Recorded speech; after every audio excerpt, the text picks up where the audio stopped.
A little background on me. I'm a banker by background. Came up the ranks at Bank of America on the credit side and got into the regulatory side by being a bank examiner, and then gradually moved into the leverage buyout business. Left the lending side, moved to become a partner with a private equity firm, and that was quite interesting, focused on specialty retail and consumer packaged goods. But then rolled forward, I became quite interested in how technology affects financial services, and ended up designing and launching the first of the online capital raising platforms back in 2000, which was called Off-Road Capital. Off-Road led to the crowdfunding industry, to the peer-to-peer lending industry. We were the ones that spent time with the SEC, who first said, no, you can't raise money online. We said, yes, we can. In fact, we can improve the private finance process by having standards, by having efficiency, and so on and so forth. And we could raise, $5 to $10 to $15 million for a company in a week, which was just completely unheard of in the private finance business. We sold that business and maintained my interest in all things fintech, whether that's other platforms that are putting platform finance together, reg tech, insurance tech, payments, remittances, and then of course, we now move into the area of blockchain and cryptocurrencies. Let's see.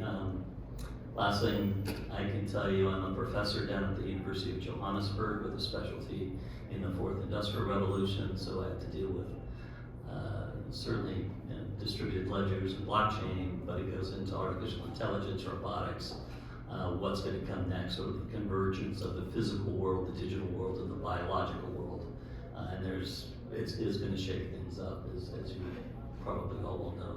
So with that, I'll pass it on to Jason. Thanks, Steve, and I appreciate that warm introduction, Sydney. Pleasure to be with you all here today. My name is Jason Fishman. I run a marketing agency in Los Angeles that specializes in investor acquisition. My career before this was in startups, was part of a social gaming company, and was directly part of the fundraise there, so saw all sides of the table, was part of a high volume of investor pitches and creating the materials around that. Then spent the bulk of my career in ad tech and used advertising, used various types of ad tech data to effectively run Reg D, 506C campaigns that target strictly accredited investors, and was directly part of the initial marketing campaigns towards Reg CF, Reg A+. These different filings allow for individuals to participate in early stage private equity opportunities. Reg CF for both accredited and retail investors, Reg D, Reg S for accredited investors, and Reg A+ at much higher increments for all audiences. Around 2017, our prospective client inquiries started including the word blockchain. And we began building our portfolio with cryptocurrency clients, first with crowd sales, later user acquisition. We've worked with some top 10 exchanges, a list of L1 different blockchain and cryptocurrency companies as a whole. Over the past few years, have stayed busy with DeFi. This year, some of the campaigns we're launching are directly around metaverse and NFT opportunities, so I'm able to share insights on how the groups are positioning themselves, what to look for as investors. Again, I've sat on all sides of the table, from investor to brand to service provider, and going to be able to unfold a lot of what my day-to-day conversations look like. And yes, as my bio states, I've worked on over 300 fundraising campaigns, over 500 clients at DNA, digital niche agency in Los Angeles. So I have a wealth of different stories that I'm going to be able to share here. Thank you, Steve. Maybe I could just make one comment. If there's questions during the midst of the the presentations, by all means, raise your hand. Let's not wait till the end. Yeah, but that's good. We're gonna have it in the end of the But if you have certain questions, please introduce yourself so we know what company you are in, so we can know we answer you over there. But thank you, Steve. Thank you, Jason. So we're gonna start with somehow that I always myself, that if somebody coming some abbreviations of PhD or MBA, and I said, what does this stands for? Whereas Silicon Valley, it's a joke. Everybody's a PhD. So nobody comes out on a PhD. So in any variation that you don't know, and we're gonna explain it to you about like, NFT, all these other variations, and we're gonna be explaining all these things, what it is. So let's do that. And so yeah, Steve, let's start with you here. The big hype that we saw on the blockchain technology all coming over there. So we had the Bitcoin and all these cryptocurrency, ICO, which is a lot of them went haywires and went south, and SEC start, kind of filing more of it, just kind of sue them. A lot of them, they paid a lot of fine. And some of them were not legit. You can go back around in the fintech world, you see some of my videos in 2015 and said, you guys need to watch out for all these people that have initial coin offering. But what are we at now? Here we're in 2020 after pandemic, things are happening, in SEC and other thing, and we're not going, but what do you see, what are we at now, where we are, we know where we are, what are we are now? There's a lot to unpack there. I know, so I'll just put this out. I guess I'm asking from everybody now, what are we at? Yeah, one of the things that was mentioned early is, at least in the video presentation, is blockchain. I think a lot of people conflate blockchain with cryptocurrencies. They're two different technologies. So let's define that. Yeah, blockchain is a database, and it allows access by various parties, either on a public or private basis, but it's a database. Certainly the use of smart contracts to digitize the activities certainly assist that, but from my standpoint, you really have to look at what the fundamental use case is, because technology by itself does not create the solution. Technology is an enabler to fix a problem, to improve a problem, to make it more efficient, so on and so forth. Blockchain, one of the, as a banker, I'm wearing my banker's hat here, one of the great opportunities for blockchain and the smart contracts that ride is trade finance. If anybody's been in the banking business or been in the space of importing and exporting, letters of credit are highly documentary. There's many pieces of papers, from bills of lading to invoices to insurance and so on and so forth. Very labor intensive. Well, that was one of the primary use cases of blockchain. Let's digitize all those paper records in a smart contract, have it all contained with a single digital image, and facilitate it. And that way it completely reduces the intermediation costs. And that's effectively what blockchain does. It reduces intermediation costs. It takes some of the middleman costs. People say, oh, it's peer-to-peer, and so you don't have any intermediation. No, you have sponsors, you have the Coinbases, you have different folks that are still running these platforms. There's still somewhat of an intermediation cost, but it's not to the extent it was. The comment I will make before I just sort of wax on has to do with my view of Bitcoin, because there's probably many investors here that have thrown money in Bitcoin or Ether, or Litecoin or Doge or whatever. I'm putting the banker's hat on. I've done a lot of foreign exchange work. My graduate work is in international finance, so I've dealt with the foreign exchange markets. I think the stablecoin protocol makes a tremendous amount of sense. In fact, we're launching something in the hemp space with a stablecoin. But when it comes to untethered coins like Bitcoin and Ether, I fundamentally have a big problem with it, because does it actually represent a good use or the purpose of money, the exchange of value, the accounting of value, and so on and so forth.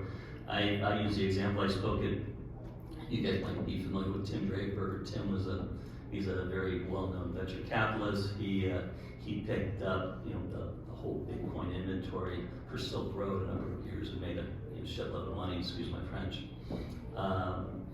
But I look at Bitcoin much the same as if the United States or someone in the United States was buying a product out of Venezuela and trading in the bolivar, which is the local currency, and the bolivar has an inflation rate, or the country has an inflation rate of 1,500%. You think that you're selling something for $100, hoping that you get $100 in value back, but you don't know.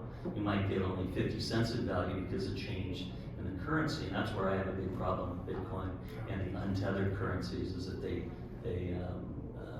they're too volatile to actually serve the purpose of being a unit of exchange. We're going to get to that next, but I just want to remind everybody, and I'll get to your question, is that opinion expressed in here is just solely, the speakers. It doesn't have anything to do with the money shows or myself, any other company. So we're not giving any advice, advice, any kind of financial advice. That's Steve's opinion. I know, people like.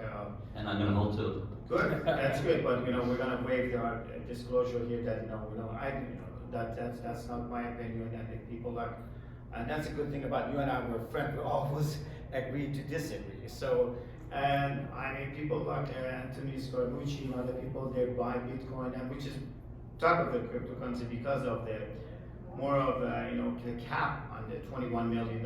That's got the things on it. But Bitcoin, you're right. It's just nothing. And there are digital assets, but digital assets is a different thing. But we're going to get to that. I want to ask Jason, what kind of the companies they come into the right now? They're starting stuff because I know you raised over $100 million for the crowdfunding platform, other thing. Who are the new customers coming? Who are the new client? What industry are they? Sure. So we see a full spectrum of different industries, and it's similar to what you guys would read about on a day-to-day basis. Whatever's new, whatever's relevant, they're coming across our desk, primarily from referral partnerships. I was talking about metaverses a little bit. I was talking about NFTs. I'd actually like to take a poll of the audience. Who here is an active? Yeah, that was only good. Go ahead. Yeah, who here is an active cryptocurrency investor? Okay, so I'd say 80% of the room. Who has a wallet full of NFTs? Who's actively buying on OpenSea, Magic Eden? So we have two in the audience right now. Does anyone hold coins in any metaverses? Okay, so we have one, Sandbox, Decentraland. Okay, so a couple different investors there as well. That's where the bulk of our new clientele. NFTs. So who knows what NFT stands for? Can I ask my question? Yeah, you're welcome. Just one. Let's finish. Who knows what NFT stands for? Who knows what NFT is all about? So we have one person. Okay, Steve. Let me go back to you over there. What is NFT? We get back to you, sir. Just NFT, well, the acronym is a non-fungible token. It's really a digital representation of an asset. Could be a picture, could be a video, it could be a right to something. You have a publisher that puts it on and exposes it. I think I was very dismissive of NFTs to begin with, but when you start looking at how the whole metaverse is coming along and who's putting money into it and who's developing it, it's something that I think everyone as an investor or just someone who's inquisitive should look into. When I saw JP Morgan Chase set up a banking shop in one of the metaverses, I'm saying, well, they got some smart people, so. Yeah, I've been very impressed by corporate adoption around NFTs. Yes, they're getting their brands right now. Oh yeah. Like Tida, Visa, MasterCard, they're getting their brand under that. Okay, so the NFTs, that's the big hype is about NFT, and there's a lot of investments going to that. Anderson Horowitz, they're putting a lot of money in there, but mostly it's just non-copyable. You cannot copy it. So you have like Mona Lisa pictures. There's only one real, but there's a lot of copy. In NFT world, you cannot do that. You have to be actually on the right prove the ownership. That's right. So you cannot. So that's a different. That could be the title insurance when you have your home, because there's a lot of problem with that. People are selling, their home that they end up finding that somebody put a lien on it. Somebody has the same title. That's where you get that title insurance. So it works in a lot of other aspects and there's a lot of money. So for one thing, if you leave this room, study about NFT. Find out what it is. And I would definitely recommend follow at least 10 Twitter pages on NFTs. Yeah. Because the whole marketplace works on signals. And the value, you had mentioned art a little bit. Christie's, Sotheby's, all have NFT auctions going on at this point. And when you look at the perception, when you look at how perceived value is increasing, it is around these different signals, the hype. you'll hear that Drake just bought this new NFT and what that means for the next round. And I can tell you on the marketing side, this is not happening by accident. There's articles about musicians who are being paid to purchase different NFTs so that the secondary market takes it to these next levels. You have to time out when you're getting involved, and a lot of them will sell 10,000 pieces. And we're talking about art NFTs to a great degree. Sydney, you're talking about so many different applications. The application, the art is art. part of it, but it's the different application. For instance, I mentioned about the title insurance stuff for real estate. That's not copyable because if it's based by the NFT, you cannot copy that title, which is that's and some other. You say, let me get this gentleman question. He was waiting for this, sir. Yes, on NFTs, how do I make a value decision if your painting is worth X Ethereum or is Y Bitcoin or Mr. South Africa's special is this? I mean, and then how do I market that in another sense to the metaverse community? Well, you need to hire somebody like this gentleman here, and he'll get your money, I'll tell you. And we work with the brands, but it's a very good question. Why is one JPEG worth more than the other? And you want to be able to have trusted resources that you're looking at, to be able to essentially predict where the market is going. Why does someone buy a $10 million piece of art, a canvas? Banksy, but why does someone buy Banksy? Because they believe it's going to be worth more at a later period of time. There's different tax benefits. I've heard a lot of different strategies on why art is actually purchased, but bottom line that I like to point out, they think it'll be worth more later. They think it will appreciate in value. So you want to look for the same type of assumptions, the same time. You want to go through a process to say, yes, this is going to happen with these NFTs. And if it sells out, if there's 10,000 pieces, they sell out on the first day, hey, now if somebody wants to buy in, they have to purchase in the secondary market. If the price is going up there and there's more people posting on Twitter, there's actually predictors where you could look online and see how many people are posting, see how many people are hashtagging, and if the right pages are talking about it enough times, similar to an investment opportunity. I know some investors in LA who say, hey, if I'm told about a private equity deal 3 times, I start taking it very seriously. So you want to be able to look for that. You also want to find something that is digestible. I'm not actually an investment banking professional where I would come up here and say, hey, here's your portfolio. Here's stable, here's moderate, here's high risk, 10%, aggressive 20%. You want to see where it fits in, of course, and you want to make sure you have an appetite for that purchase. I know people who are making a tenth, a third of an ETH purchases, a few $100s on their the NFT. If it then goes up to a few $1,000s, it's a very strong return. I'll watch someone go up to 30K. I know friends who have bought in early and their NFTs appreciated to hundreds of thousands of dollars, and they're only projecting it to go further from here. So it's less about how much you like the colors and more about where the trajectory of that NFT is going. And keep in mind, it's unfortunate, but the stats say the majority of these will be worth nothing over time. Yeah. So if you're stuck with something that's a few $100s, you like it, it's on a display screen at your house, fantastic. It's 1 out of 10 of those work, you're in a good place. But if you're spending 30K and it's a loss and it's taking a huge dent into your portfolio, that's what you're going to want to protect against. Let me ask Jason a question.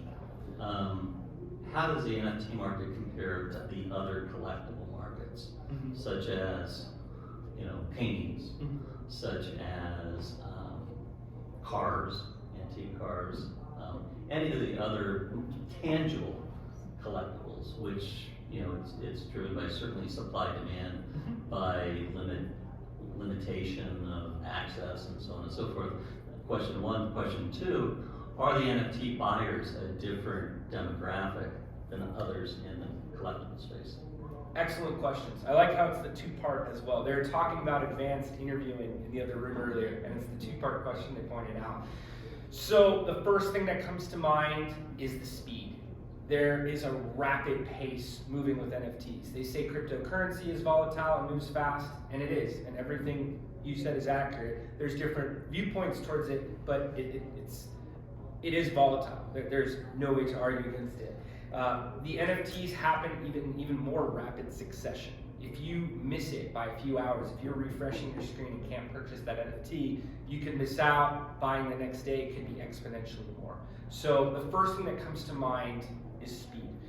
Now, I'm not an expert in all collectibles markets. It is based on the rarities, and some of these NFTs don't sell out, which is a major red flag. Because if someone else can purchase it at the same rate as you at a later time, it's not considered a rarity. Why can't they just go down to the store to buy the same watch, the same, whatever it may be, making the analogy, the same is true with the digital aspect. I would say it's a mix of who's buying these. And just looking at the poll of the audience, it's a smaller percentage even of cryptocurrency investors that are participating. I'll tell you firsthand, the ones that are highly engaged and highly involved. I was at some conferences in Denver last week, and everyone's searching their phone every hour. It's a rapid pace that they're moving at. So you do have collectible markets enthusiasts, people who are coming from baseball cards, sneaker collections, and saying, hey, I've done very well with collectibles. I would like to buy more. This is a category that is taking on more capital. Look at the market cap. I'm going to get involved. You're also getting the cryptocurrency investors. And there's a term, cryptocurrency whales. A lot of the time, this is referring to individuals who got involved before 2015. Yeah. Hey, they bought Bitcoin at a couple dollars, things like that. It is not uncommon to hear when you meet a whale at a conference. It could be people who bought in more recent, but it's a large cryptocurrency holder. That they are definitely active in this marketplace as well. So it's a blend of those. So some of the corporations, some of the big like NFLs, has from the ticket stop that they had during the Super Bowl. Those are NFTs, and they work with a company actually, the Casper Lab. So the NBA has been there. So some of these big brands already have their own audience, So they already have their own fans, so they can just go ahead and set something. You want to have a ticket of the NFL for that particular one. You got the you got that thing. So those work for the corporation, but individually, if you are I would not put one pen. I haven't bought one. I'm not going to disclose. I haven't bought one NFT. I'm a devil's advocate. I love the technology basically. I want to see what's come out of it. I live in Silicon Valley during the heydays of the Silicon Valley. Everybody come up with with .com, .bombs. I saw it, what happened, and I lived there. So there are certain companies that are going to come out of it if they have a technology behind it. It's the same thing with ICOs and then coin offering, initial coin offering. A lot of them went haywire. They took the money, they run away with it. So I'll be careful. If you're investors, I'll be very careful to put any money in these NFTs, like Jason said, because some of them are copying multiple. But if you put money in as an investor, in myself, I put in the technology that what's worked with the other technology, the other institution, I'm curious to know how many people here believe that NFTs, and for that matter, Bitcoin or any of the cryptos, are actually an investment or an arbitrage opportunity. That is because of the timing. Jason mentioned that people get in, get out. Is it really an art play as opposed to a long-term hold? Does anybody have a long-term strategy to say, I'm going to hold this thing, for the next 3 to 5 to 10 years because I know it's going to be worth it time? Yes, sir. We're kind of just thought on both sides of that. So I bought Bitcoin and some Ether in 2017, and I'm still holding. Good. NFTs seem to mean that I take a picture of my kid's artwork, so I can throw away the piece of paper and still have the image. What makes I understand the use cases for cryptocurrencies because it's a medium of exchange. You can use it to buy and sell things, mainly because they're the buyer and seller, and that's the cryptocurrency is the method of the transaction.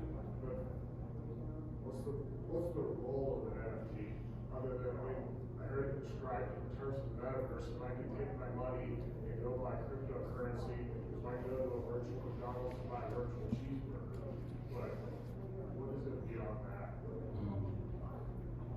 Another question, go ahead. I agree with 100%. I bought Bitcoin in 2017 as well. I'm trying to understand the NFT metaverse thing, but I just can't. Yeah, well, no, well, you're not alone. You know, we're still trying to figure out but ourselves. So it's a lot of, but the technologies on NFTs here. There's a lot of investments going to it. I mean, these are for the people like veterans of the Silicon Valley. They put money like 600 million Anderson Harkovitz. Some of the banks. So it's a coin fund. They put a lot of us a couple of $1 billion investment in companies for accelerators and startup. Kushner, I want to know your perspective in terms of cryptocurrencies and knowing that the central banks are coming up with their own sort of like bank digital Steve currencies. said something. Where do you guys, Stable coin. how do you feel about Well, it's the market for that? Good question.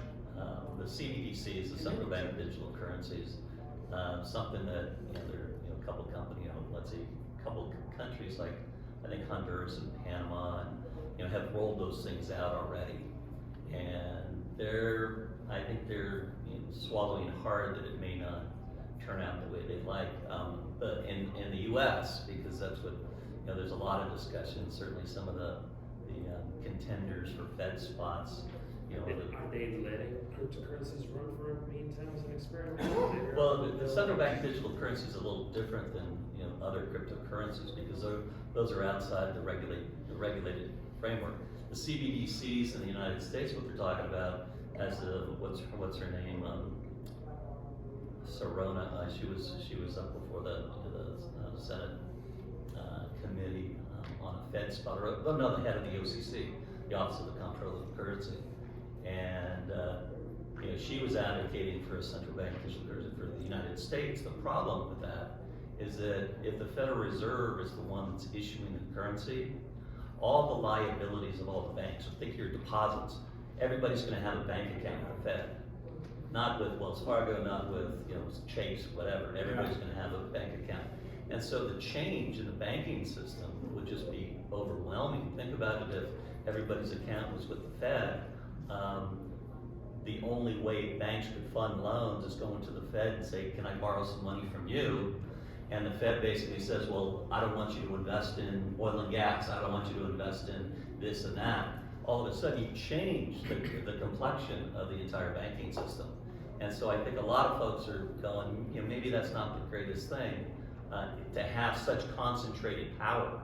We're going through a big thing of, authoritative, on a global basis. So when you start doing that in the banking space, I think it undermines, the banking system and removes the flexibility. I can see it being a problem knowing that the Federal Reserve is we're going to be having your dollar. Yeah, they called this one lady, she was calling it it's actually, it's a Digital great dollar paper. exists, and digital dollars is here. And a lot of, that's what they're. Well, we're talking about the central bank. It's a good paper, it's called, and I can't remember her name, Sarona, she's, I forget her ethnicity, but it's called The People's Ledger. It's a white paper she used as a promotion. And it's online. It's actually a really, really good piece. And for those that are interested in CBDCs, either you love it or you hate it. Yeah, I definitely find the different schools in the cryptocurrency audience because a lot of it was built on decentralization and moving away from fiat currencies, moving away from governments. I'm going to check out that white paper. I haven't seen it, and getting a lot out of your notes here. It's really important to be able to take different perspectives, learn from it. I've sat in lengthy sessions all about decentralization and how crypto is going to take down governments, let alone change the world. You want to take bits and pieces from everything, but at the same time, I think the points you made were very valid about why some of the digital currencies that are from governments, and I have friends that have worked on a few of them too, haven't become mainstream yet, and the undertaking these governments are really bringing on by launching it. To go back to a few of the questions and round it all out here as well too, it is all based on that marketplace, and you're able to see what's trading and have person-to-person trading through the exchange and through some type of rate through these cryptocurrencies, and people follow the money.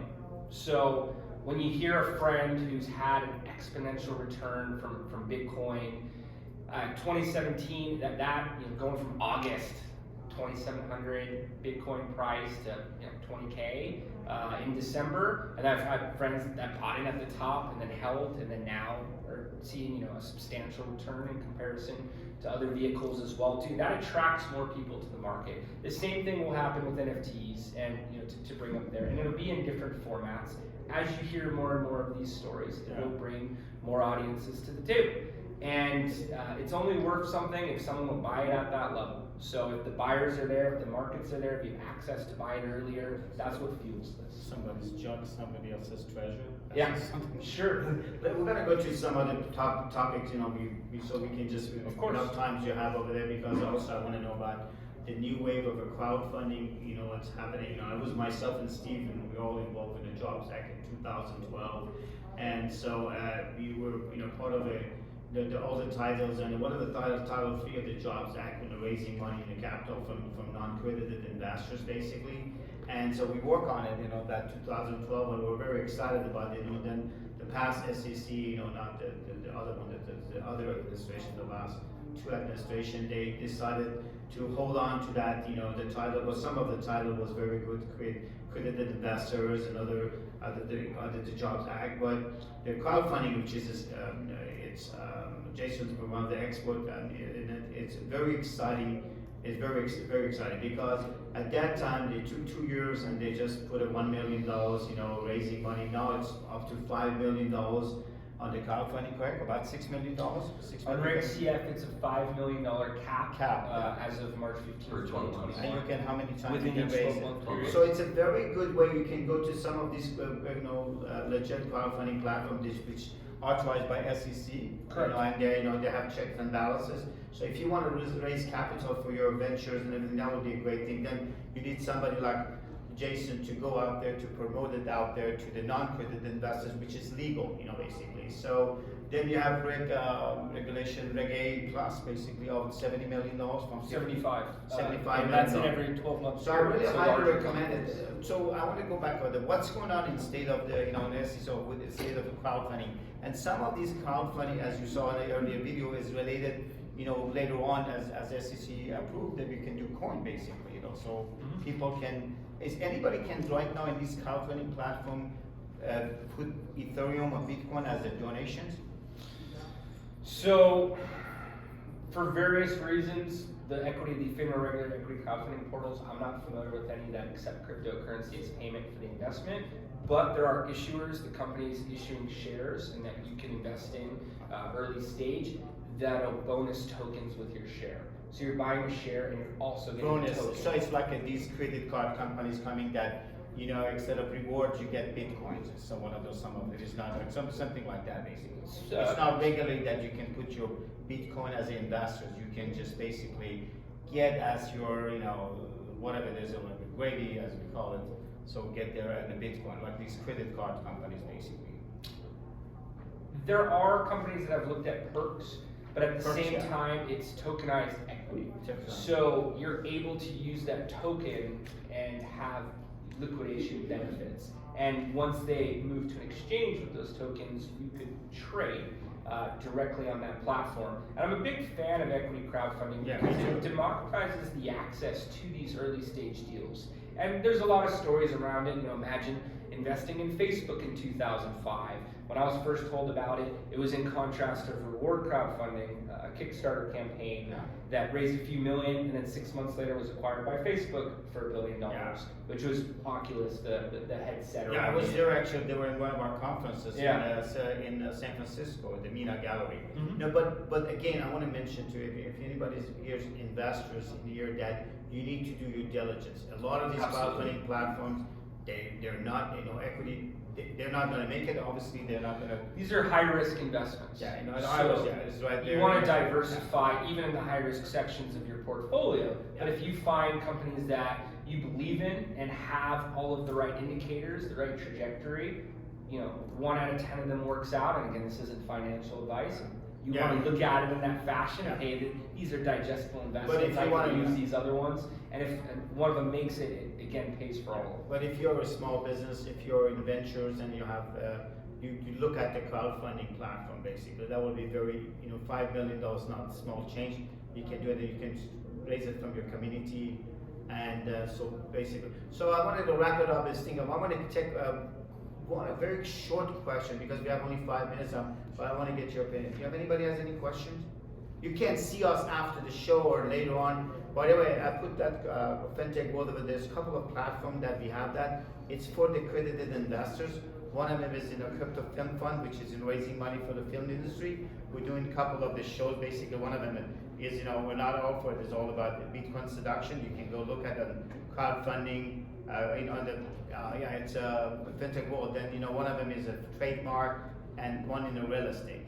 NFT, because we understand, and those are there. But again, it's for accredited investors. So you go there, fill up the application, we'll get back with you on that over there. So we see that NFT is working for the trademark, trade name, because that's everybody's, spend a lot of big money on getting a domain. But if you have your name on the NFT, that's replaceable. Let me get one question, and we're going to wrap it up for a drink. Any questions? Anything that we haven't covered yet that you'd like to get out of the session?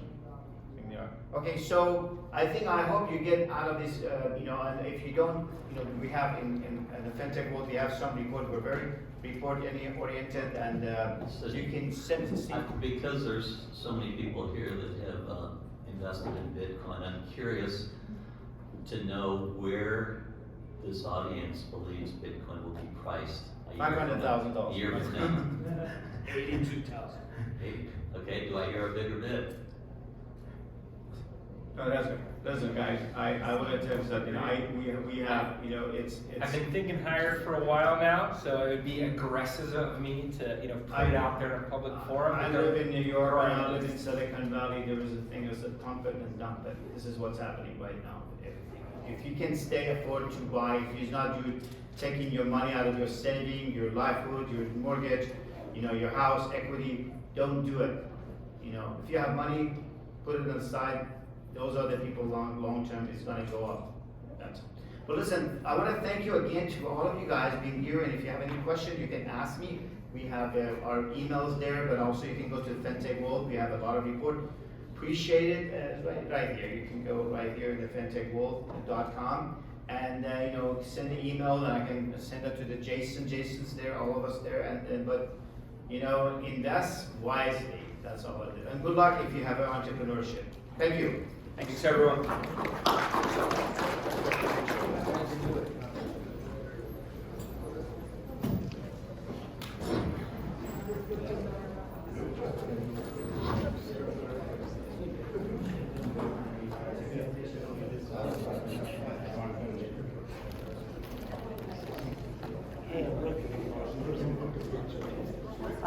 How are you? I was asking, NFTs like versus the guy that sold 5,000 acres. How do you make a decision what there's an action versus a bid? I think we got a How do you make a decision about something like that? That's a pass, yes. Then we take a picture of it. Yeah. Make sure I better look at this.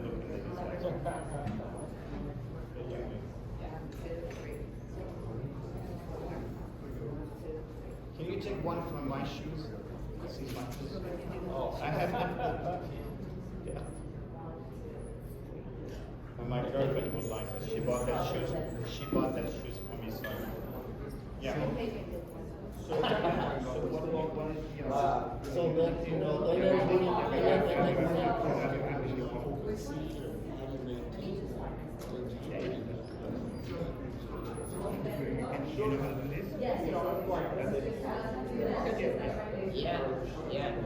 I'm more on the marketing side, but when I So what is your company? who I know have done. Okay, yeah, I didn't email. Sure.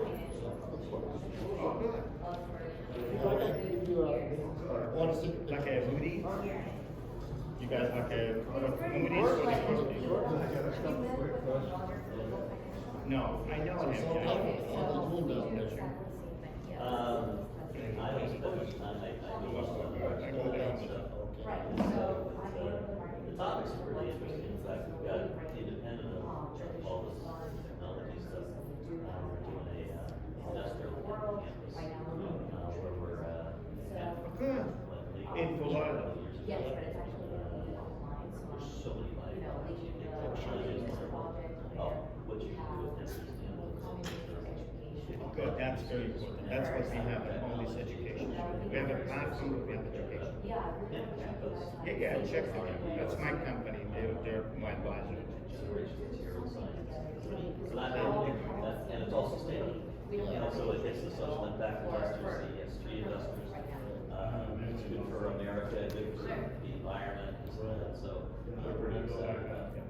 And then, What would be the best so it would be more of state an you guys use? educational subscription first, and then you buy in. No, but I'm the saying add-on he's- Well, we're subscription doing our for project in years. Louisiana. What we're looking to do, And, so, How long you been very doing it? purposeful. well, 2 years later. Is it here maybe? But yeah, that, exactly. In the area I would love to talk to you guys, I mean, that would be great. I mean, Yeah. you guys So it's are- just cheap selection. Company is part of the one. Yeah, is he in Florida?